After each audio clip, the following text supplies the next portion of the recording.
Assalamualaikum warahmatullahi wabarakatuh. Halo, selamat sore teman-teman ya. Oke, jadi balik lagi dengan saya Firman Herdiansyah. Oke, mohon maaf sebelumnya karena saya baru nongol lagi di sini karena sebelumnya saya lagi sibuk ngumpulin data-data buat wisuda teman-teman ya. Terus juga alhamdulillah wisudanya pertengahan bulan ini teman-teman, antara tanggal 13 ya, pertengahan bulan ini. Ya, jadi terus juga saya mohon maaf kalau misalkan ada kalian yang udah kirim nomor WhatsApp ke Instagram saya tapi belum juga saya telepon. Mohon maaf karena ya itu alasannya tadi teman-teman ya, karena saya sibuk, tapi beberapa udah ada yang saya telepon. Terus kisah atau misalkan cerita teman-temannya bakal saya share di sini, kebanyakan seperti apa setelah saya riset dari sekian banyak teman-teman ya. Oke.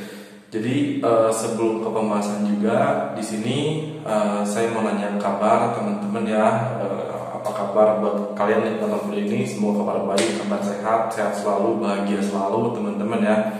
Terus juga jauh dari penyakit, jauh dari musibah, dan selalu dekatkan dengan pintu rezekinya teman-teman ya.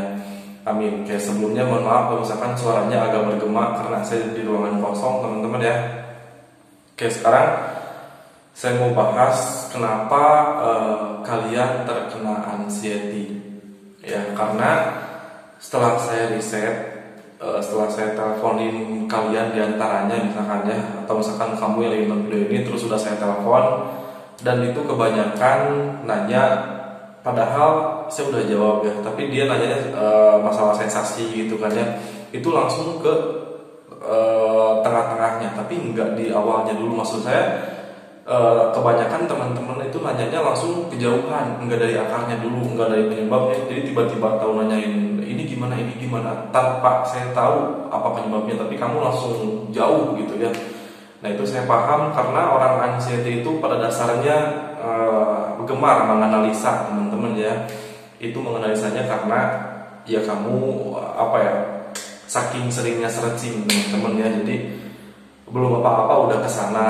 Terus padahal apa ya, misalkan kamu searching penyakit, kamu udah ngerasain, padahal itu enggak, bahkan udah dicek juga enggak sama sekali, enggak kena penyakit itu misalkan, tapi kalau kamu udah mikir kejauhan, nah, kamu itu gemar menganalisa sampai jauh ya, sehingga nanya sama saya juga gimana caranya ini loh, kok tiba-tiba di sini gitu kan ya. Terus setelah saya tarik omongan dia, ternyata udah dicek sama dokter dan hasilnya dia nggak kenapa-kenapa gitu lah.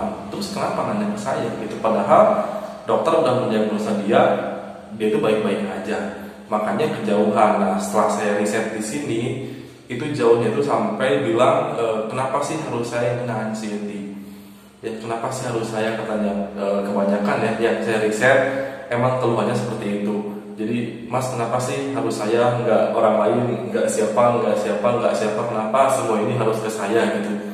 Itu kebanyakan saya nemuin kata-kata itu di akhir ketika kita ngobrol teman-teman ya, padahal udah kasih tahu solusinya, nggak tahu didengar atau enggaknya, tapi setelah saya beres ngomong, kebanyakan langsung bilang kenapa sih harus saya gitu, kenapa sih harus saya.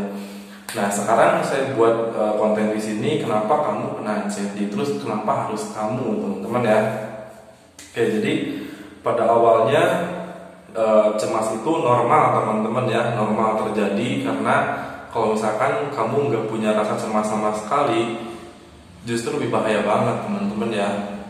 Misalkan kamu di jalan nih, terus misalkan kamu mau nyebrang atau mau nyebrang lah, contoh satunya teman-teman mau nyebrang, tapi karena kamu nggak ada rasa takut dalam diri kamu, jadi kamu itu kalau menyeberangnya itu lari aja, kalau enggak kamu ngesot karena nggak takut ketabrak. Nah itu pentingnya cemas teman-temannya.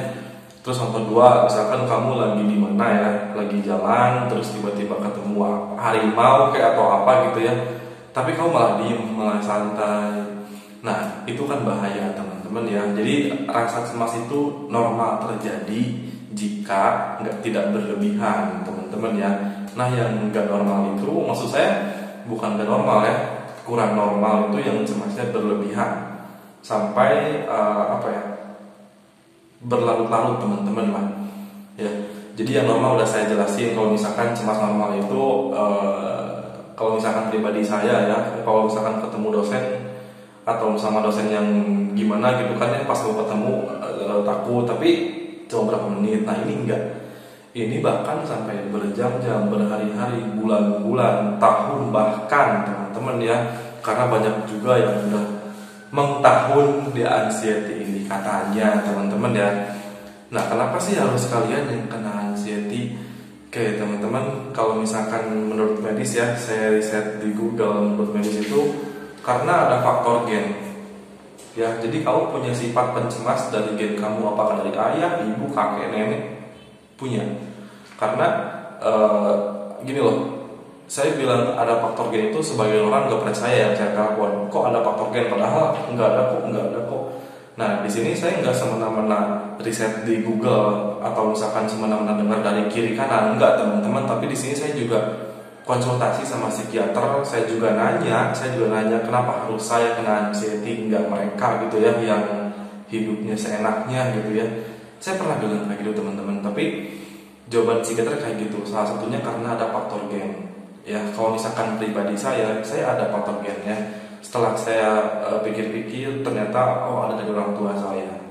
Ya itu yang pertama, kenapa kamu kena anxiety, karena kamu ada faktor gennya. Ya terus yang kedua, kamu stres berkepanjangan. Ya maksudnya ada tekanan batin, masalah keluarga, masalah ekonomi teman-teman ya, atau misalkan orang yang ambisius. Nah kalau misalkan dipikir-pikir ya, kalau kenapa saya kena anxiety itu, yang pertama faktor gen emang ada jelasnya teman-teman ya. Lalu yang kedua, kalau misalkan stres berkepanjangan itu mungkin di diri saya sendiri nggak ada teman-teman ya. Terus masalah keluarga juga alhamdulillah nggak ada, tekanan batin nggak ada teman-teman ya. Hanya saja ini loh, kalau misalkan pribadi saya itu lebih ke orangnya ambisius teman-teman ya. Jadi waktu sebelum mau wisuda ini, waktu semester berapa lah, mimpi saya tuh tinggi ya. Jadi usia segini saya harus punya ini. Dan dari semua banyaknya itu nggak ada yang kecapai teman-teman ya. Nah itu jadi saya terlalu ambisius sama diri saya sendiri. Jadi lebih ke memaksakan diri untuk mencoba untuk melakukan hal yang belum saya bisa maksudnya teman-teman ya. Nah saya terlalu memaksakan karena ambisnya dalam hidup teman-teman. Nah dari situ muncullah sebelum kena anxiety, stres dulu karena tujuan dari awal belum terpenuhi lah atau apalah. Nah itu panjang banget dari SMA sebenarnya kalau saya itu ya. Jadi dari SMA juga saya udah berpikir bahwa umur segini harus punya ini. Nah ketika di waktu yang udah kita inginkan tapi belum terpenuhi, itu pecah.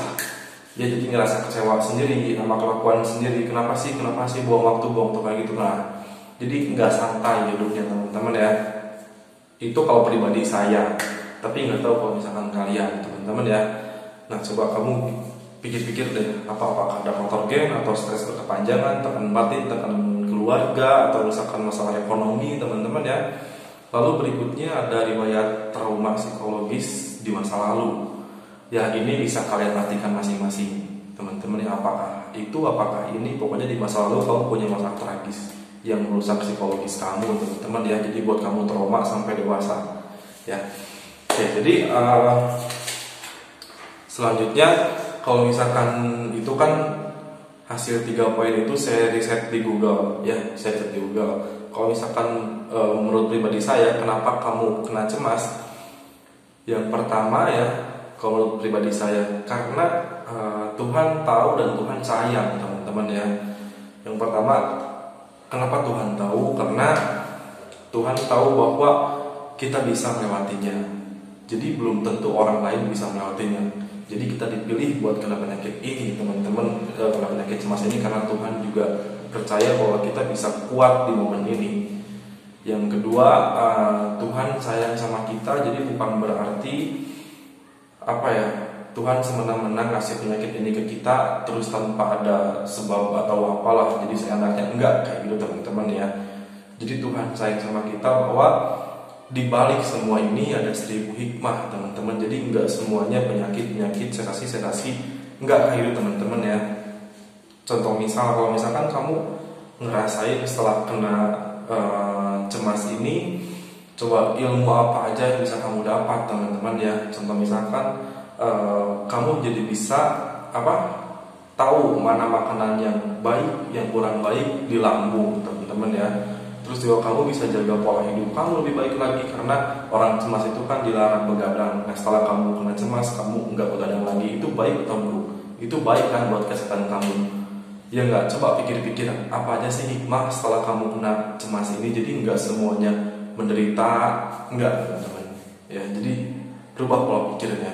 Nah mungkin itu ya, kalau misalkan tadi yang pertama itu menurut saya riset di Google ya, itu menurut medis. Lalu yang keduanya itu saya riset sendiri.